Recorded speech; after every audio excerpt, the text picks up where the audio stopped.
والا کو اب میں اس شعر کے ساتھ دعوت دوں گا۔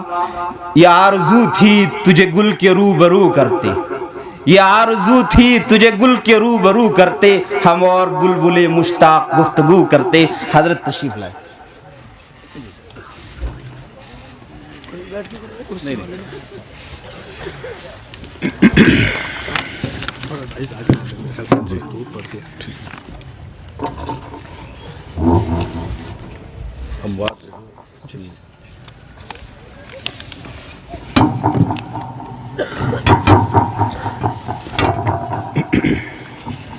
یہ عصر کی اذان کتنے بجے؟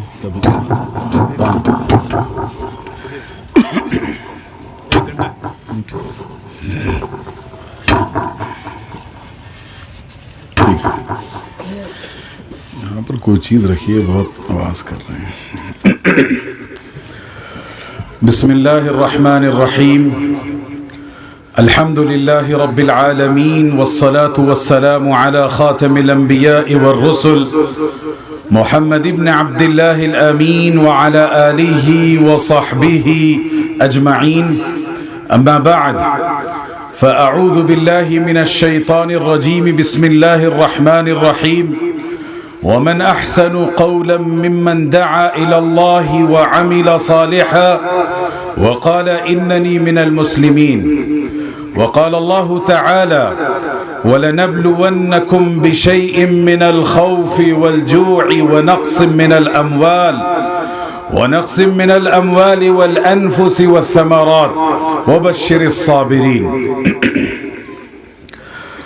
ادارہ مرکز المعارف کے روح رواں اور میر کارواں، ہم سب کے نہایت قابل، جواں سال اور فعال دوست حضرت مولانا نصیر احمد خان صاحب، اور اس خطے کے نہایت قابل احترام بزرگ علماء حضرت مولانا احمد اللہ صاحب قاسمی دامت برکاتہم، حضرت مولانا محمد حنیف صاحب قاسمی، حضرت مولانا قاری بشیر احمد صاحب خلیلی، اسی طرح نہایت صاحب علم اور باذوق نوجوان حکم جو آج یہاں موجود تھے، میری مراد محترم مولانا عبدالصمد قاسمی صاحب، مولانا محمد زکریا قاسمی صاحب اور دیگر اساتذہ کرام۔ آپ کا یہ علاقہ دوانی ڈھائی پپیاڑ ہمارے لیے محبت کا مرکز ہے۔ جس وقت اس پودے کی تخم لگائی گئی تھی اور جس وقت آپ کے اس ادارے کی بنیاد رکھی جا رہی تھی، اس دن بھی میں شریک بزم تھا، اور آج جب میں نے یہ خوشنما منظر دیکھا کہ ہمارے یہ نونہال اور بہت ہی باصلاحیت و باکردار عزیز نوجوان مختلف تقریریں کر رہے تھے، خطاب کر رہے تھے، عربی اور انگلش اور اردو زبان میں آپ کو ایڈریس کر رہے تھے، تو مجھے بار بار خیال ہو رہا تھا آخر کس اللہ والے کی دعا کا اثر ہے کہ صرف 3 سال کی مدت میں، وہ 3 سال جو آفت و افتاد کا شکار رہا، وہ 3 سال جس میں تعلیم گاہیں بند کر دی گئی تھی، دروازوں پر قفل لگا دیے گئے تھے، لیکن اللہ کے نام سے اس درسگاہ اور دانشگاہ کا آغاز ہوا تھا،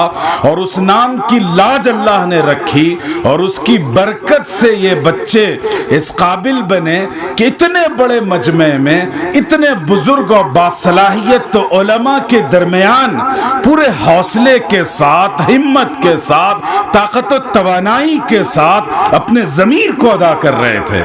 یہ صدقہ ہے آقا علیہ الصلاۃ والسلام کا، یہ عطا ہے میرے رب کی کہ اس نے اپنے نام کی لاج رکھی۔ اور اے لوگوں جو اس علاقے کے ذمہ دار ہیں، مختلف برادریوں سے تعلق رکھتے ہیں، تاجر ہیں، کاشتکار ہیں، بزنس کرتے ہیں، ملازمت کرتے ہیں، آپ کے لیے یہ پیغام ہے۔ دیکھیے اللہ کی مسجد جس زمین پر بنتی ہے تو اس زمین کا تینکا اور اس کی مٹی اور اس کا غبار ہمارا سرمہ چشم بن جاتا ہے، اور اس جگہ پر نہ ہم تھوک سکتے ہیں، نہ پیشاب کر سکتے ہیں، نہ کوئی بری بات کر سکتے ہیں۔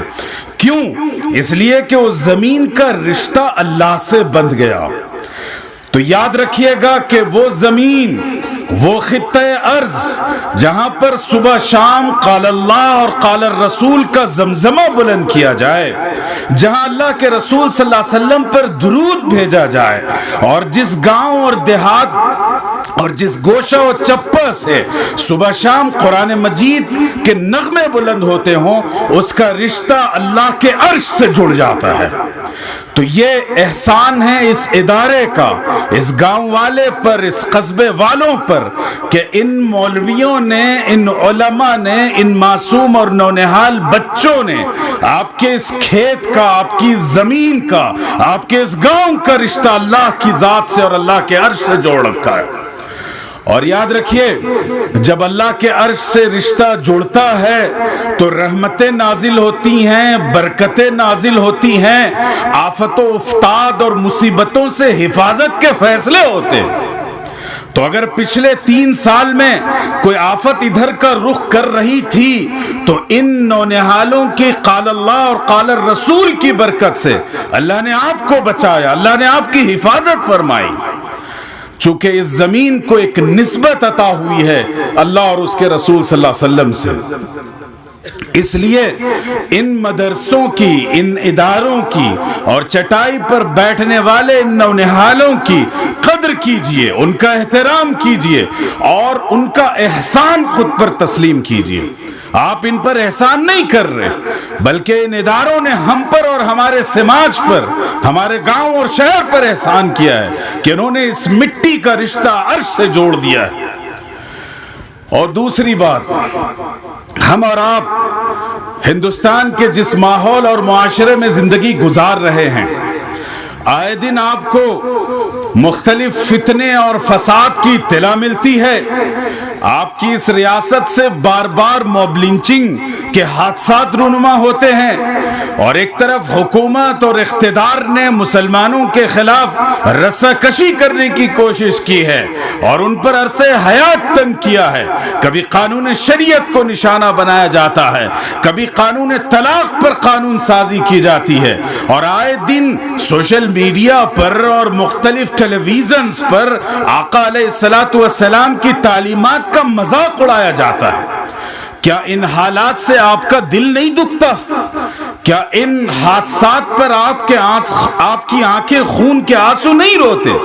رونا چاہیے۔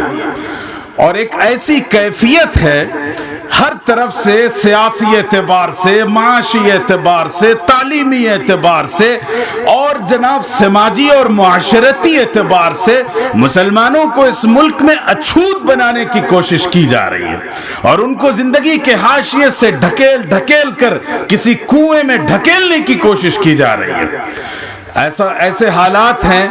اردو کے ایک شاعر نے کہا تھا کہ ایک دو زخم نہیں جسم ہے سارا چھلنی، ایک دو زخم نہیں جسم ہے سارا چھلنی، درد بیچارہ پریشان ہے کہاں سے نکلے۔ یہ کیفیت ہے اس امت کی، لیکن میں اس بات پر یقین اور ایمان رکھتا ہوں کہ جس دل میں اللہ پر ایمان ہو، جس دل میں اللہ کی تقدیر پر یقین ہو، جو لوگ یہ یقین رکھتے ہیں کہ حالات کو بنانے اور سنوارنے اور بگاڑنے کا کام صرف اللہ کے ہاتھ میں ہے، اللہ جسے چاہتے ہیں عزت دیتے ہیں، جسے چاہتے ہیں رسوا کرتے ہیں، اللہ جسے چاہتے ہیں اقتدار عطا کرتے ہیں اور جسے چاہتے ہیں رسوا کر دیتے ہیں، خوار کر دیتے ہیں، یہ اللہ کے فیصلے ہیں۔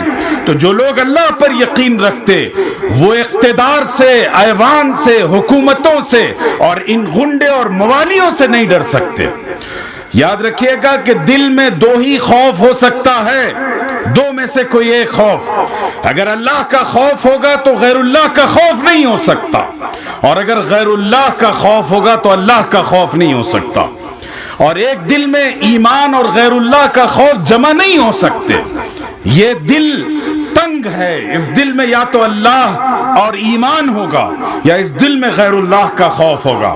اپنے دل کو ٹٹولیے، اپنے دل کا جائزہ لیجئے، انٹراسپیکشن کیجئے اور دیکھیے کہ کہیں حکومت کا، سیاست کا، منسٹرز کا، ایوان کا، اقتدار کا اور غیر اللہ کا خوف ہے تو اپنے ایمان کی تجدید کیجئے اور کہیے کہ اللہ کے سوا کوئی قادر مطلق نہیں ہے، اللہ کے سوا کوئی بادشاہت کا حقدار اور سزاوار نہیں ہے، اللہ ہی کے ہاتھ میں تمام تر فیصلے ہیں، وہ چاہے تو عزت دے، وہ چاہے تو رسوا کرے، چاہے تو اقتدار دے یا خار کر دے انسان کو۔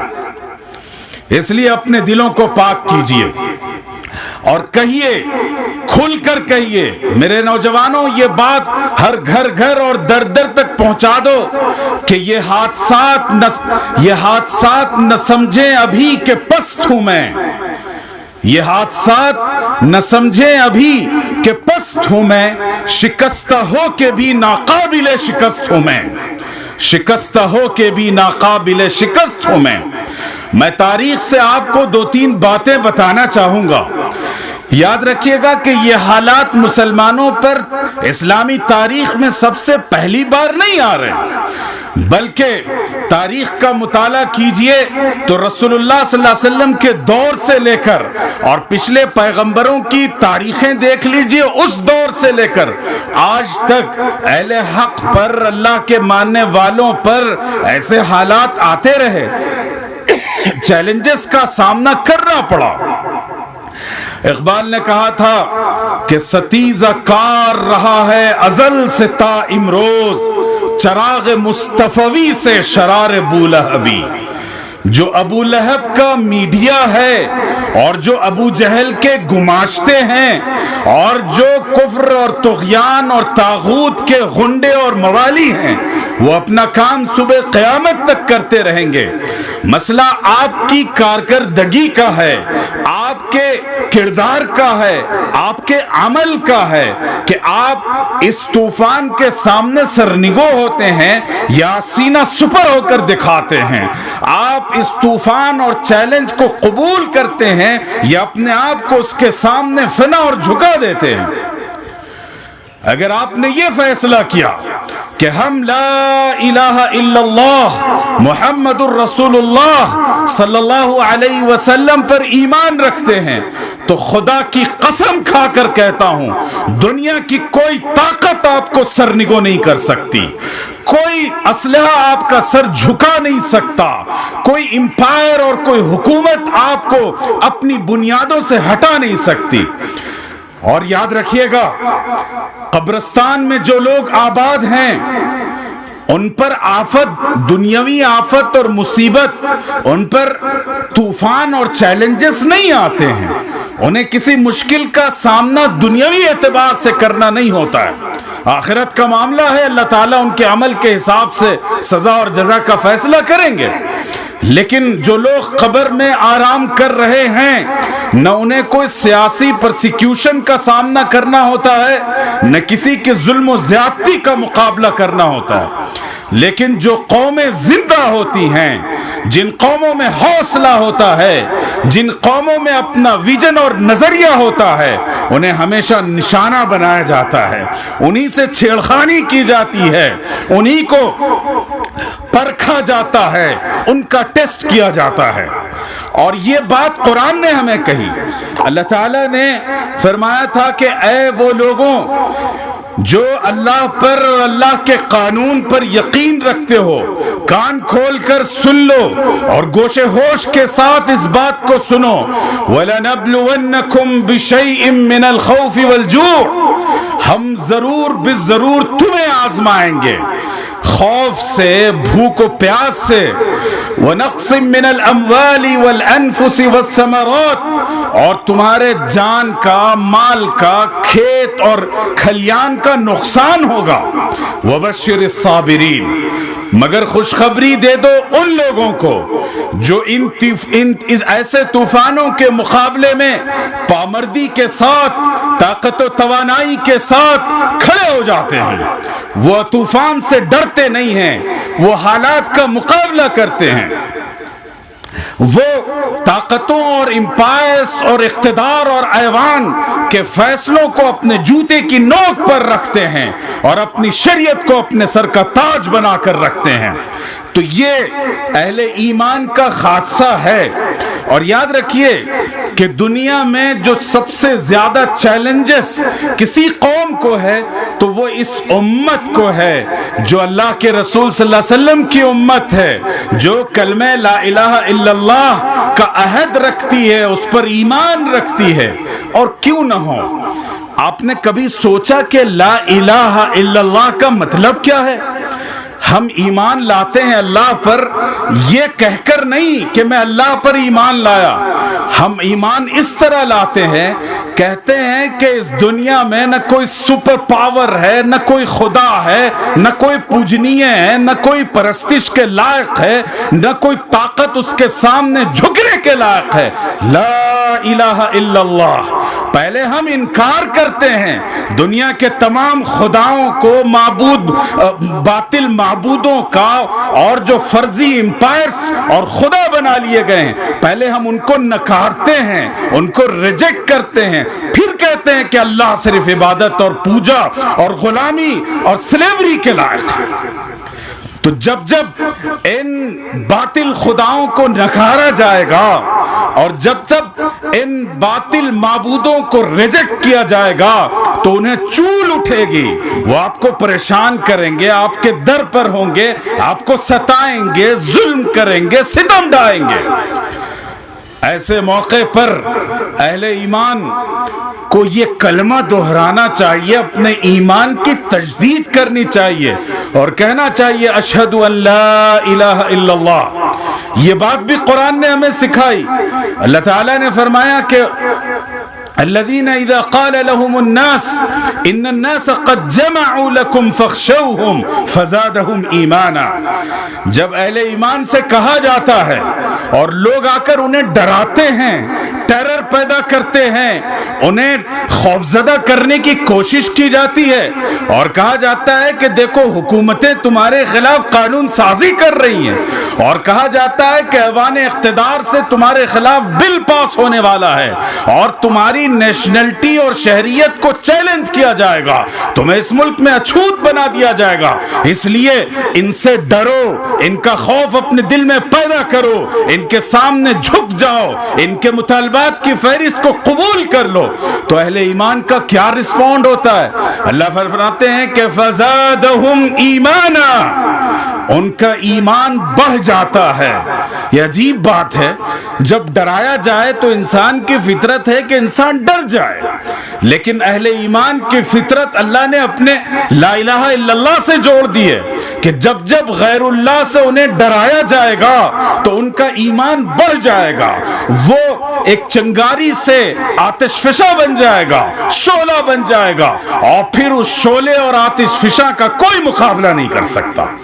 تو اس لیے اپنے اندر یہ فیصلہ کریں, مسلمان گھر گھر جا کر اور در در جا کر یہ عہد اٹھائیں کہ ہم مسلمان ہیں, اسلام ہماری شناخت اور آئیڈینٹی ہے, اور اسلام کے علاوہ ہمیں کوئی طریقے حیات قابل قبول نہیں ہے.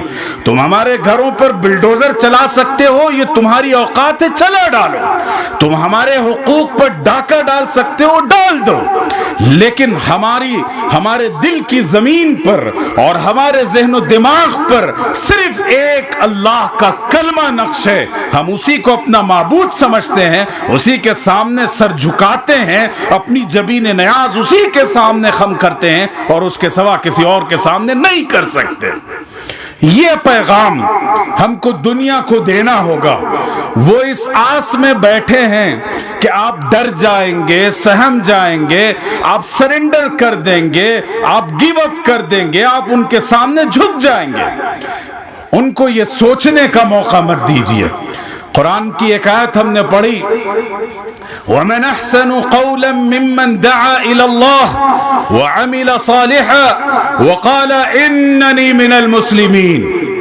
اس سے بہتر کس کا مشن اور ویژن ہو سکتا ہے جو ومن احسن جو اللہ کی طرف بلائے اور اس کے ساتھ ساتھ عمل صالح کرے، اچھے کام کرے، سماج کی تعمیر کرے، غریبوں کی دادرسی کرے، ضرورت مندوں کی ضرورت پورا کرے، جو سماج میں ہمارے دلت ہیں، شیڈول کاسٹ ہیں، پچھڑے طبقات کے لوگ ہیں، ان کو مساوات اور ایکویلٹی عطا کرے، اور اس کے بعد دنیا کو یہ پیغام دے کہ اے لوگوں کان کھول کر سن لو، اننی من المسلمین، میری شناخت، میری آئیڈنٹیٹی، میرا نام، میرا بلونگنگنس صرف ایک ہے کہ میں مسلمانوں میں سے ہوں، میں کلمہ گو لوگوں میں سے ہوں، نہ میں مٹی کی پوجا کر سکتا، نہ سورج اور سوریہ نمسکار کر سکتا، نہ میں کسی دیوی کے سامنے اپنا ہاتھ پھیلا سکتا ہوں، میں صرف اور صرف اللہ کے در کا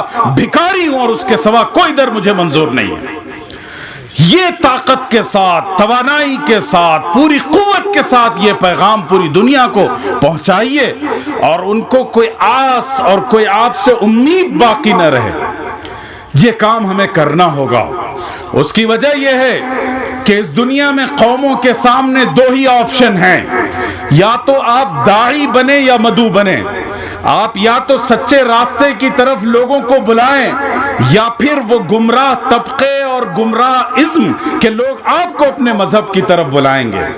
اس ملک میں ہم نے اللہ کی طرف بلانا چھوڑ دیا، اس کا نتیجہ یہ ہوا کہ وہ اپنا کلچر ہمیں دینے لگے، اپنی تہذیب اور ثقافت دینے لگے، اور اس سے آگے بڑھ کر اب تو وہ ہمیں پوجا پاٹ سکھانا چاہتے ہیں۔ یہ بات کیوں پیش آئی؟ اس لیے کہ ہم نے اپنا جو کردار تھا، ہمارا جو اصل ایمانی کیریکٹر تھا، وہ ہم نے چھوڑ دیا، اپنی ایمانی اسپرٹ ختم کر دی، اور ہم بڑے گھل مل کر اور ہر چیز کو قبول کر کے ایک لبرل انداز میں زندگی گزار رہے تھے۔ یاد رکھیے گا کہ توحید اور شرک یہ دونوں آپس میں کبھی مل نہیں سکتے۔ سورج ہوگا تو روشنی ہوگی، تاریکی کو اپنا سر جھپانا پڑے گا، اور تاریکی ہے اور توحید روشنی ہے۔ توحید کا مقابلہ دنیا کا کوئی ازم اور دنیا کی کوئی آئیڈیالوجی نہیں کر سکتی۔ آج اس ملک میں ایک نئی ایجوکیشن پالیسی کو انٹروڈیوس کیا گیا ہے، ایک نیا تعلیمی نظام بنایا گیا ہے، اور وہ تعلیمی نظام جو ہمارے یہاں بزرگ ہیں اور اس علاقے کے ذمہ دار ہیں، علماء ہیں، وہ خاص طور پر اس بات پر توجہ دیں کہ ایک ایسا نظام تعلیم بنایا گیا ہے جو ہر آپ کے گلی کوچے کے اسکول میں نافذ کیا جائے گا، اور اس نظام تعلیم کے ذریعے سے ایک خاص دھرم اور مذہب اور کلچر کو پروجیکٹ کیا جائے گا۔ ان کی جو مقدس شخصیات ہیں، ان کی محبت آپ کے بچوں کے دلوں میں ڈالی جائے گی، اور ان کے دل میں اسلام کو لے کر، پیغمبر اسلام صلی اللہ علیہ وسلم کو لے کر، قانون شریعت کو لے کر شکوک و شبہات کے کانٹے چبھوئے جائیں گے۔ گویا آپ کی نسلوں کو مرتد کرنے کا ایک بہت ہی منظم اور مستحکم پلان تیار ہے، اور اسکولوں میں وہ نافذ کیا جا رہا ہے۔ آپ کے ہمارے سماج کے بمشکل 1% طلبہ ان مدرسوں کا رخ کرتے ہیں، اور 99% سے زائد لوگ ان ماڈرن ایجوکیشن کے انسٹیٹیوشنز میں جاتے ہیں۔ ہمیں عصری تعلیم پر کوئی اعتراض اور آپتی نہیں ہے، ہمیں اس سے کوئی اختلاف نہیں ہے، لیکن بنیاد یہ ہے کہ ہم اپنے ایمان کا سودا کر کے دنیا کی کوئی تعلیم حاصل نہیں کر سکتے۔ حرام ہے کہ توحید کا سودا کر کے ہم اپنی تعلیم حاصل کریں اور اعلیٰ تعلیم حاصل کریں۔ آخر ان حالات کا اور ان چیلنجز کا کیسے آپ مقابلہ کریں گے؟ آپ کے پاس کون سی کانٹر پالیسی ہے جس کی بنیاد پر آپ اس فتنے کا، ارتداد کا، الحاد کا مقابلہ کر سکیں؟ اس کے لیے بنیادی طور پر ہمیں 2-3 کام کرنے ہیں۔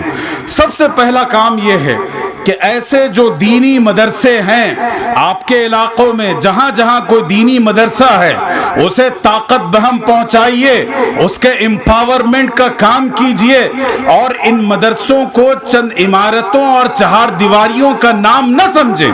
یہ مدرسے وہ پاور ہاؤس ہیں جہاں سے ایمان کی روشنی آپ کی اگلی جنریشن کو فراہم کی جائے گی. یہ مدرسے وہ مراکز ہیں جو آپ کی آنے والی نسلوں کے ایمان کی حفاظت کی ذمہ داری ادا کریں گے. آپ نے دیکھا کہ یہ بڑے نونہال اور چھوٹے بچے کتنی خوبصورتی کے ساتھ اور کتنے حوصلہ اور اعتماد کے ساتھ اپنی بات کو آپ سب کے سامنے رکھ رہے تھے. انشاءاللہ یہ مستقبل میں اس امت کو لیڈ اور گائیڈ کریں گے, ان کی رہنمائی کریں گے. تو جتنے دینی مدارس ہیں ان سب کو اپنا سب سے قیمتی سرمایہ اور ایسٹ سمجھیں, ان کی حفاظت اور ترقی میں اپنا کردار ادا کریں, اور اس کا ریٹرن اور اس انویسٹمنٹ کا بدل یہ ملے گا کہ کل کی آپ کی آنے والی نسلیں انشاءاللہ ایمان پر باقی رہیں گی اور ان کا رشتہ آقا جناب محمد رسول اللہ صلی اللہ علیہ وسلم کے دامن رسالت سے جڑا رہے گا. اور دوسرا کام, اپنے علاقے میں ہر مسجد میں مکتب قائم کیجیے. جو دارالعلوم, جو ادارے اور جامعات ہمارے درمیان موجود ہیں وہ ہماری ضرورت کے لیے کافی ہیں. ہمارے ان بزرگوں نے اپنی زندگی لگا دی ان اداروں کی تعمیر اور ترقی کے لیے, لیکن اب جس تیزی سے حالات بدل رہے ہیں ضرورت اس بات کی ہے کہ ہم مسجد اور گھر گھر مکتب قائم کریں. ایسا مکتب جو ہمارے بچوں اور بچیوں, یاد رکھیے گا ہمارے بچوں اور بچیوں, بیٹوں اور بیٹیوں دونوں کو دین کی تعلیم فراہم کرے. جو منیمم اسلامی تعلیم کا کوئی نصاب یا کریکولم ہو سکتا ہے وہ ان بچے اور بچیوں کو سکھایا جائے. قرآن مجید پڑھنا آوے, قرآن مجید کا پیغام کیا ہے وہ سمجھ سکیں, رسول اللہ صلی اللہ علیہ وسلم کی سنت و سیرت پڑھ کر ان کے اندر عشق نبی کی چراغ روشن کر دیجئے. اور اس کے ساتھ ساتھ جو بنیادی اسلامی فقہی مسائل ہیں, طہارت ہے, پاکیزگی ہے, نماز ہے, روزہ ہے, یہ چیزیں ان کو سکھائی جائیں. اور اس میں خاص طور پر ان کو اسلامی عقیدہ سکھایا جائے, توحید کیا ہے, شرک کیا ہے, اسلام اور دیگر مذاہب اور جو دوسرے فیت اور ازم ہیں ان میں کیا فرق ہے, یہ کھول کر ان بچوں کے سامنے رکھا جائے تاکہ کفر و شرک کے اس طوفان اور الحاد کے اس طوفان سے وہ آگاہ رہیں اور ان کے ایمان کی حفاظت کا کوئی سر و سامان ہو سکے. تو یہ دوسرا بنیادی کام ہے. کریں گے یا نہیں کریں گے؟ اتنا ہلکا انشاءاللہ کریں گے یا نہیں کریں گے؟ انشاءاللہ. تیسرا کام, دیکھیے میں نے اپنی گفتگو کا آغاز کیا تھا مساجد سے. میں نے کہا تھا نا کہ مساجد اللہ کا گھر ہے, وہاں سے ہمیں نماز, عبادت اور مختلف سرگرمیوں کو انجام دینے کا موقع ملتا ہے اور اس کا ایک خاص مقام ہے. یاد رکھیے کہ اب جو حالات آ رہے ہیں ان حالات کا مقابلہ کرنے کے لیے یہ آواز آپ تک پہنچ رہی ہے, نہیں پہنچ رہی؟ پہنچ رہی ہے. اس آواز کا ایک ریسورس وہاں رکھا ہے, اگر وہ ایمپلیفائر کام کرنا بند کر دے تو یہ آواز آپ تک نہیں پہنچے گی, ہے یا نہیں ہے؟ آپ کے علاقے میں گھر گھر بجلی آتی ہے, بجلی کہاں سے آتی ہے؟ ایک ٹرانسفارمر ہوگا اور اس کے بعد ایک بجلی گھر ہوگا, وہاں سے چل کر بجلی آپ کے گھر آتی ہے. تو ہر چیز کا ایک مرکز اور ایک سینٹر ہوتا ہے. اگر وہ سینٹر نہ ہو تو کیا کوئی کام انجام پائے گا؟ نہیں ہو سکتا. یہ روشنی نہیں آ سکتی, یہ آواز نہیں پہنچ سکتی. اسی طریقے سے یاد رکھیے گا کہ مسلمانوں کا بھی ایک روحانی, سماجی, معاشرتی, تعلیمی مرکز ہے, لیکن افسوس یہ ہے کہ کئی صدیوں سے ہم نے اس مرکز کو قفل ڈال رکھا ہے. کئی صدیوں سے ہم نے قفل بند کر رکھے ہیں اور ان کے دروازوں کو بند کر رکھا ہے. یہی وجہ ہے کہ ہمارا سماج بکھر گیا. ہمارے سماج میں اتحاد کی جگہ اختلاف نے جگہ بنا لی ہے. ہمارے بچوں کی دینی تعلیم اور تربیت کا کوئی نظم نہیں ہو پا رہا ہے. اب یہ بتائیے, میں آپ کو آپشن دیتا ہوں کہ آپ کے سماج کا کون سا مرکز ہونا چاہیے؟ آپ کا اپنا گھر, آپ کے سرپنچ کا گھر, آپ کے علاقائی ایم ایل اے یا ایم پی کا گھر, یا پھر اللہ کا گھر؟ کون سا گھر ہونا چاہیے؟ اللہ کا گھر ہونا چاہیے۔ آج کیا اللہ کے گھر کو ہم نے مرکز بنایا ہے؟ نہیں بنایا ہم نے۔ ہم 24 گھنٹے میں صرف 2.5 گھنٹے بمشکل اپنی مسجد کا استعمال کرتے ہیں۔ ایمانداری کی بات ہے یا نہیں ہے؟ صرف 2.5 گھنٹے 5 وقتہ نمازوں کے لیے آدھا گھنٹہ مسجد کھولی جاتی ہے اور پھر اس پہ قفل لگا کر اسے بند کر دیا جاتا ہے۔ دیکھیے، آپ کھانا کھاتے ہیں، کھانے کی سنتیں ہیں یا نہیں ہیں؟ ان کو فالو کرنا چاہیے، اور اگر نہیں کیا تو پانی دیجیے گا ہمیں۔ اگر سنتیں کھانے کی ادا نہیں کی تو کیا ہوگا؟ بتاؤ۔ کچھ نہیں ہوگا۔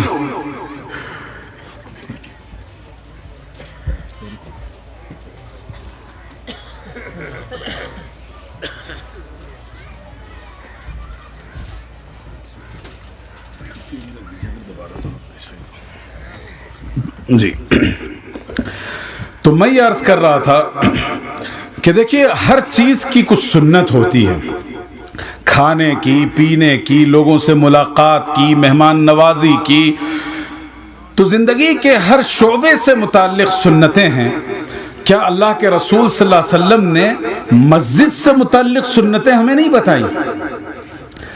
اللہ کے رسول صلی اللہ علیہ وسلم کی مسجد جو مسجد نبوی ہے، پوری دنیا میں جتنی مسجدیں ہیں اس میں 3 مسجد سب سے زیادہ مقدس ہے۔ حرم، مسجد حرام جو کعبۃ اللہ والی مسجد ہے، اللہ تعالیٰ نے اسے حرم قرار دیا، اور پھر آقا علیہ الصلوۃ والسلام کی مسجد نبوی کو حرم قرار دیا گیا، اور وہ بھی انتہائی مقدس مسجد ہے۔ اور تیسری مسجد کہاں ہے ہماری مقدس؟ جی، فلسطین۔ تیسری مسجد کہاں ہے؟ مسجد اقصیٰ، فلسطین کی مسجد اقصیٰ۔ اللہ اسے آزاد کرائے، ظالموں اور بے غیرتوں کے شکنجے سے اسے نکالے۔ تو یہ 3 ہماری مساجد ہیں۔ اللہ کے رسول صلی اللہ علیہ وسلم جب ہجرت کر کے مکہ سے تشریف لا رہے تھے، ابھی اپنی منزل پر بھی نہیں پہنچے تھے، مدینہ سے کئی کلومیٹر پہلے قبا نامی ایک کالونی، ایک آبادی میں قیام کیا۔ وہاں جانے کے بعد رسول اللہ صلی اللہ علیہ وسلم نے کوئی جلسہ اور جلوس نہیں کیا، رسول اللہ صلی اللہ علیہ وسلم نے کوئی وہاں بڑا مظاہرہ نہیں کیا، مکہ سے آزادی کا کوئی جشن نہیں منایا، بلکہ آپ صلی اللہ علیہ وسلم نے وہاں سب سے پہلا کام جو کیا وہ مسجد قباء کی بنیاد رکھی، اور قرآن نے اس تاریخی اقدام کو کہا لمسجد اسس علی التقوی، اس کا ذکر ہمیشہ قیامت تک کے لیے زندہ کر دیا۔ اس کے بعد جب وہاں سے چلے اور پھر مدینہ پہنچے، تو مدینہ پہنچنے کے بعد رسول اللہ صلی اللہ علیہ وسلم نے اپنا گھر پہلے نہیں بنایا۔ حضرت ابو ایوب انصاری کے گھر میں آپ صلی اللہ علیہ وسلم کی قیام گاہ تھی، اور صحابہ مختلف جگہوں پر مختلف لوگوں کے ساتھ رہائش پذیر تھے۔ وہاں بھی رسول اللہ صلی اللہ علیہ وسلم نے جو سب سے پہلا انیشیٹو لیا وہ مسجد نبوی کی تعمیر ہے۔ آخر کیوں مسجد کو اتنی امپورٹنس دی گئی؟ کیوں مسجد کو اتنی اہمیت دی گئی؟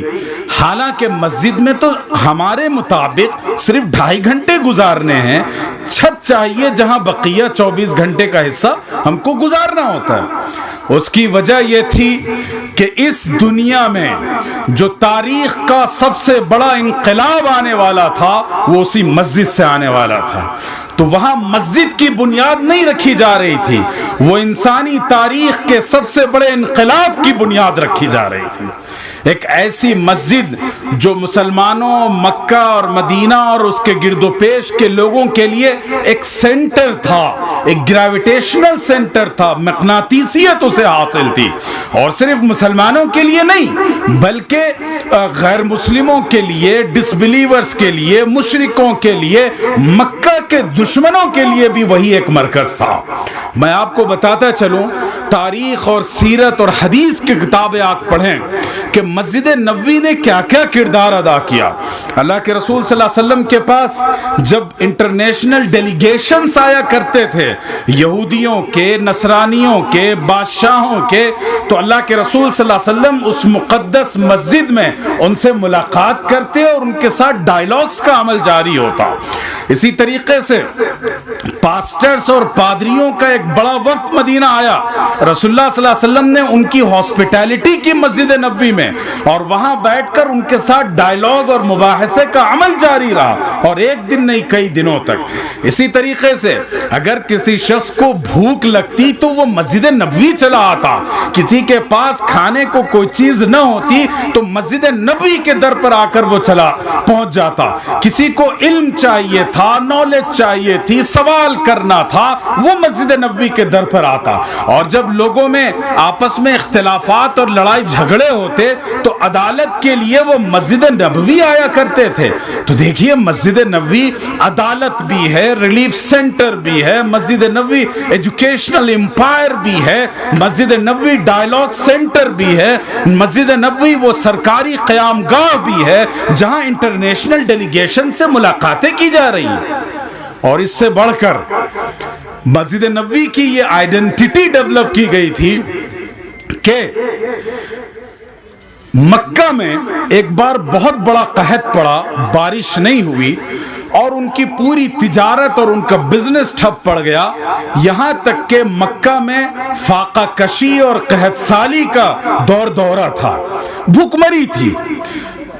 تصور کیجئے کہ مکہ کے جو لیڈرز تھے ان کو ایران جانا چاہیے تھا، یمن جانا چاہیے تھا، روم کا سفر کرنا چاہیے تھا ریلیف کے لیے، لیکن وہ قافلہ، وہ لوگ اس قافلے کو لیڈ کر رہے تھے جو چند ماہ پہلے رسول اللہ صلی اللہ علیہ وسلم کے خلاف جنگ لڑ چکے تھے، اور وہ مدینہ آتے ہیں اور مدینہ آ کر حضور سے ریلیف طلب کرتے ہیں صلی اللہ علیہ سیدنا محمد۔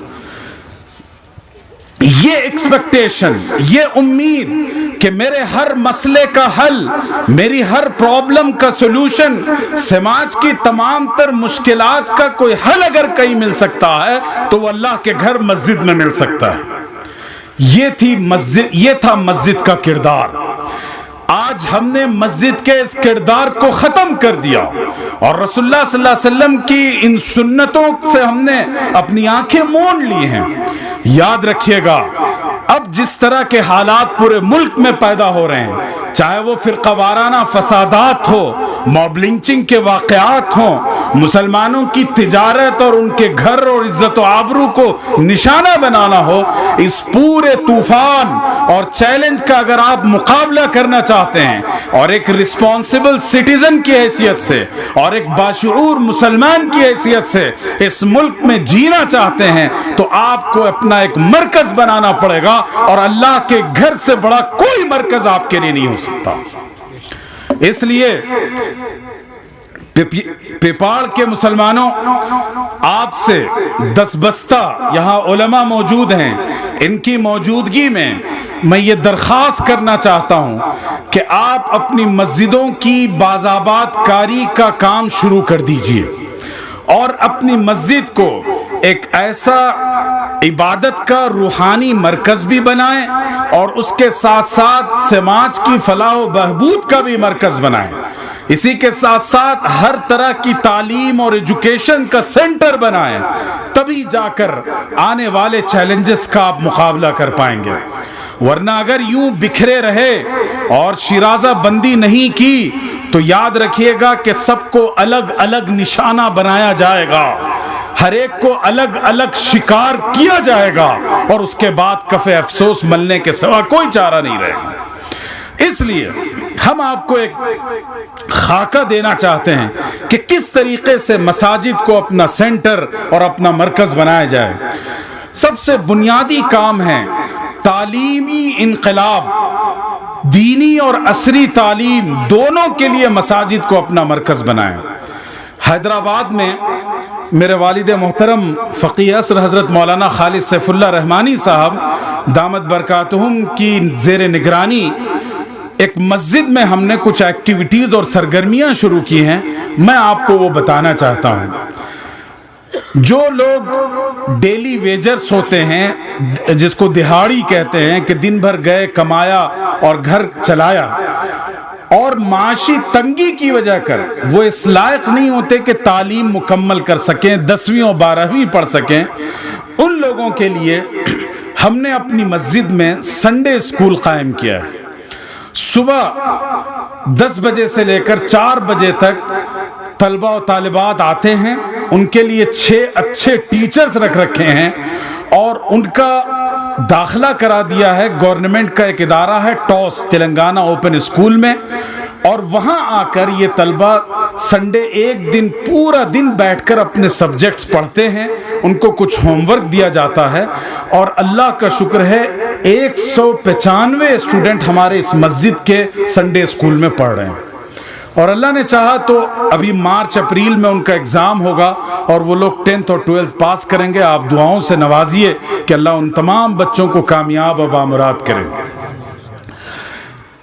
یہ وہ بچے ہیں جو پڑھنا چاہتے تھے، لیکن گھر کی خستہ حالی کی وجہ کر، ویک اکنامیکل کنڈیشن کی بنیاد پر ماں باپ گھر کا بوجھ نہیں اٹھا سکتے تھے، تو ان معصوم نونہالوں نے اپنا بوجھ اٹھایا اور وہ کمانے پر مجبور ہوئے۔ لیکن کیا ان کا حق نہیں ہے کہ انہیں بھی تعلیم ملے؟ کون فراہم کرے گا یہ مواقع ان کے لیے؟ کوئی ایم ایل اے کرے گا، کوئی ایم پی کرے گا؟ وہ جو حکومت کے گماشتے ہیں، غنڈے ہیں، موالی ہیں، جو آپ سے لوٹ کھسوٹ کر آپ کا خون کا قطرہ چوس لیتے ہیں، کیا وہ لوگ یہ خدمات فراہم کریں گے؟ نہیں، مسجد کو یہ خدمت فراہم کرنا ہے۔ تو اس لیے اپنے مسجدوں میں ایک تو دینی تعلیم کے مکاتب، صباحی اور مسائی مدرسے فرض کر لیجئے کہ قائم ہوں، اور کوئی گھر ایسا اور کوئی بچہ ایسا نہ ہو جو اس مسجد میں آ کر تعلیم حاصل نہ کرے۔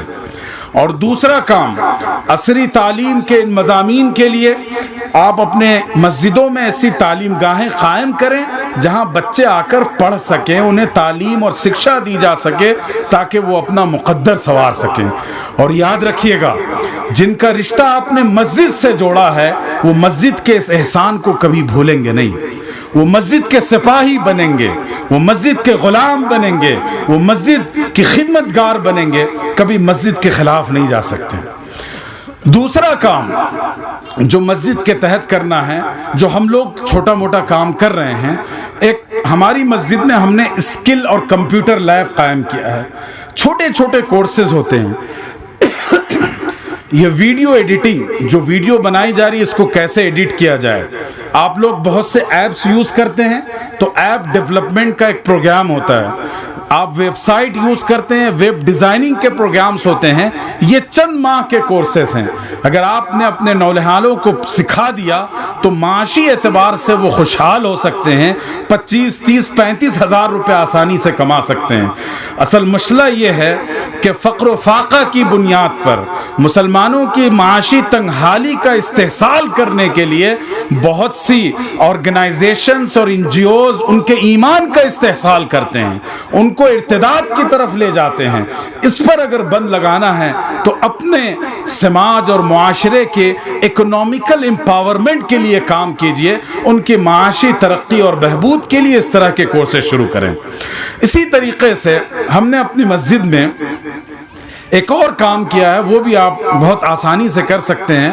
مسجد کی نگرانی میں جو کمپٹیٹیو ایگزامز ہوتے ہیں، مثال کے طور پر کوئی بچہ لائر بننا چاہتا ہے اور کسی لا یونیورسٹی میں ایڈمیشن لینا چاہتا ہے تو اس کو کلیٹ نام کا ایک انٹرنس ایگزام پاس کرنا ہوتا ہے۔ اس ایگزام کی اگر آپ تیاری کرا دیں تو ہمارے نونہال ہائی کورٹ پہنچیں گے، سپریم کورٹ پہنچیں گے، ضلعی عدالتوں میں پہنچیں گے، اور وہ ظالموں وہ مظلوموں کا سہارا بنیں گے اور ظالموں کا دامن پکڑنے کی صلاحیت رکھیں گے۔ وہ آپ کے شرعی مسائل کو جو ان کی غلط ترجمانی کی جاتی ہے اس کا وہ جواب دے سکیں گے عدالتوں میں۔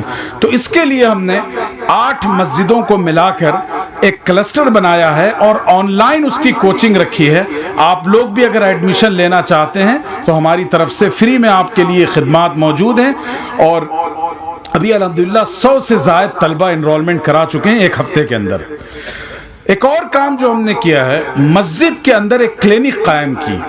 بہت سے مسلمان کم پیسے کی وجہ کر، کم آمدنی کی وجہ کر وہ اپنا علاج و معالجہ نہیں کرا پاتے، چھوٹی موٹی دوائیں نہیں کھا کر اپنے مرض کو بڑھا لیتے ہیں. تو مسجد کلینک قائم کی، اللہ کا شکر ہے یومیہ اس مسجد سے فری میں 50-60 پیشنٹ آ کر دوا لے جاتے ہیں. کیا یہ چھوٹے چھوٹے کام ہم نہیں کر سکتے؟ اور کیا ہم اپنی قوم کو اتنی بھی راحت نہیں پہنچا سکتے؟ اصل ہمارا مقصد یہ ہے کہ قوم کو یہ تاثر دیا جائے کہ ہماری تمام تر ضرورتوں، پرابلمز اور مشکلوں کا حل مسجد میں، اللہ کے گھر میں ہے. اس طرح آپ ان کو مسجد سے جوڑیں گے، مسجد سے ان کے رشتے کو مضبوط کریں گے، اور پھر یہی رشتہ امت کی تعمیر نو کا ذریعہ بنے گا. اور اس میں کسی بھید بھاؤ کی ضرورت نہیں ہے. اللہ کے رسول صلی اللہ علیہ وسلم نے کمپلسری ایجوکیشن کا کانسیپٹ اسلامی تاریخ میں، انسانی تاریخ میں سب سے پہلے پیش کیا. آج ہمارے پاس قانون بنائے جاتے ہیں، لیکن رسول اللہ صلی اللہ علیہ وسلم نے اس کو کمپلسری ہر ایک کے لیے کیا تھا. تو مسلمان ہو، غیر مسلم ہو، مسجد کا ہمسایہ کوئی بھی ہو، ان سب کے لیے اللہ کے گھر کے دروازے کھلے ہیں، اور وہ سب ان تمام تر چیزوں سے فائدہ اٹھائیں گے. تو یہ چند اہم نکات، چند پیغام آپ کے گوشے گزار ہم نے کیے. سب سے پہلی بات یہ ہے کہ ہمارے جو مدرسے ہیں، ان مدرسوں کی حفاظت کیجئے اور ان کو ہر طرح سے مدد پہنچائیے، کیونکہ یہی آپ کا مستقبل ہے، یہی آپ کی دینی شناخت اور دینی حیثیت کو انشاءاللہ بیدار رکھیں گے. دوسرا کام ہمیں جو کرنا ہے وہ یہ ہے کہ ہم مسلمانوں کو باشعور بنائیں اور انہیں بتا دیا جائے پوری دنیا کو ہم صرف مسلمان ہیں، اسلام کے علاوہ کوئی طریقے زندگی اور لائف اسٹائل ہمیں منظور نہیں ہے.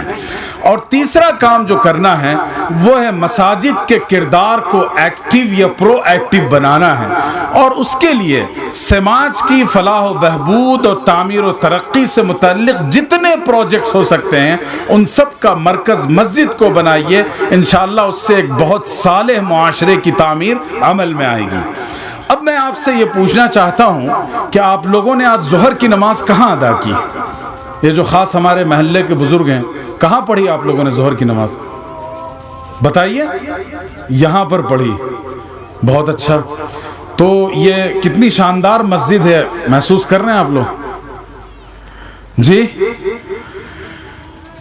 یہ اتنا بڑا آپ کا ادارہ ہے، اور اس ادارے میں افسوس کی بات یہ ہے کہ مسجد نہیں ہے. افسوس کا مقام ہے یا نہیں ہے؟ ارے ہاں یا نہیں بولیے بھائی. جی. اور محلے میں ماشاءاللہ میں جب گزر رہا تھا دیکھ رہا تھا کہ بڑے خوشحال لوگ ہیں، اچھے اچھے گھر بنے ہوئے ہیں، لوگوں کا طرز زندگی یعنی خوشحال ہے، اوسط ہے یا اس سے بہتر ہے. تو کیا یہ ہمارے لیے شرم و عار کی بات نہیں ہے کہ وہ مدرسہ جس میں 200 طلبہ پڑھ رہے ہوں ان کے لیے کوئی مسجد نہ ہو؟ یہ جو چھوٹا سا ہال آپ کو نظر آ رہا ہے اسی میں یہ بیچارے بچے کھاتے بھی ہیں، وہیں پر نماز بھی پڑھتے ہیں. اب ظاہر ہے کھائیں گے تو سالن کی خوشبو بھی آئے گی اور جناب نمک روٹی بھی نظر آئے گی، تو ان کا دل نماز میں لگے گا کہ کھانے پہ لگا رہے گا؟ بتائیں آپ لوگ. تو دیکھیے یہ بہت بڑا قیمتی ادارہ ہے، اور اس ادارے نے آپ کے بچوں کی سیکیورٹی لی ہے. یہاں اکثر بچے آپ ہی کی برادری کے ہیں نا، آپ کے آس پاس کے گاؤں کے تعلق جات کے. تو اس ادارے نے آپ کی یہ ذمہ داری لی ہے کہ آپ کے بچوں کو اچھی تعلیم، اچھی شکشا، تربیت دیں گے، انہیں ایسا مسلمان بنائیں گے جو اپنے ان ماں باپ کو اولڈ ایج ہوم میں لے جا کر نہ رکھے، بلکہ کہاں رکھے؟ اپنے سر کا تاج بنائیں، ان کی خدمت کرے، ان کے ساتھ عزت سے پیش آئے، ان کی ضرورتوں کا لحاظ رکھے. تو یہ مدرسے نے ذمہ داری لی ہے آپ کے بال بچوں کی تعلیم و تربیت کی. تو یہ آپ کا فرض ہے کہ آپ اس مدرسے کی ضرورتوں کو پورا کریں. مجھے کسی نے نہیں کہا، یہاں بیٹھے ہیں حضرت مولانا نصیر صاحب، انہوں نے مجھے نہیں کہا مسجد کے لیے. میں کل سے ہوں یہاں پر، تو مجھے بار بار میں نے دیکھا یہاں مسجد نہیں ہے، صرف یہ ہال ہے جس میں بچے نماز پڑھتے ہیں. تو کیا آپ لوگ یہ محسوس کرتے ہیں کہ مسجد ہونی چاہیے اس کیمپس میں یا نہیں؟ بھائی اتنی چھوٹی سی مسجد ہونی چاہیے, آواز ہی نہیں آ رہی ہے آپ لوگوں کی طرف سے. ہونی چاہیے یا نہیں؟ ہونی چاہیے. تو میں اپنی طرف سے پہلا چندہ مولانا نصیر صاحب کو پیش کر رہا ہوں مسجد کے مد میں 5,000 روپے. آپ کا گوگل پہ دے دیجئے, میں بھی ٹرانسفر کر دیتا ہوں. اب آپ لوگ بتائیے, میں تو مہمان ہوں بھائی, جو میزبان ہیں ان کی زیادہ ذمہ داری ہے. تو بتائیے آپ میں سے کون لوگ مسجد کی تعمیر میں حصہ لینا چاہتے ہیں؟ نام لکھیے نیک محمد صاحب, نام, نمبر اور رقم. جی فرمائیے. سب کریں گے انشاءاللہ, لیکن چند لوگ نام لکھا دیں, اس سے ثواب ملے گا. ٹھیک ہے, چلیے ٹھیک ہے, اچھی بات ہے. تو چلیے دیکھیے, انشاءاللہ اس مسجد کی بنیاد رکھی جائے گی. کسی بڑے عالم دین کو بلا کر اس کی بنیاد رکھیے, اور آج ہی سے فیصلہ کیجئے بنانا ہے, یہ نہیں کہ اب اگلے سال 2 سال کے بعد بنائیں گے. ٹھیک ہے, اور یہ مسجد ویسی ہی بنے گی جیسے میں نے گزارش کی ہے. ٹھیک ہے, یہاں کلینک ہوگا تمام محلے والوں کے لیے انشاءاللہ. اللہ نے چاہا تو ہاسپٹل ہوگا مسجد کے تحت, ماڈرن ایجوکیشن کی تعلیم بھی دی جائے گی. ساری ضرورتیں آپ کی مسجد سے, نبوی ماڈل پر یہ مسجد قائم ہوگی. اللہ کے رسول صلی اللہ علیہ وسلم نے کتنی بڑی بات کہی.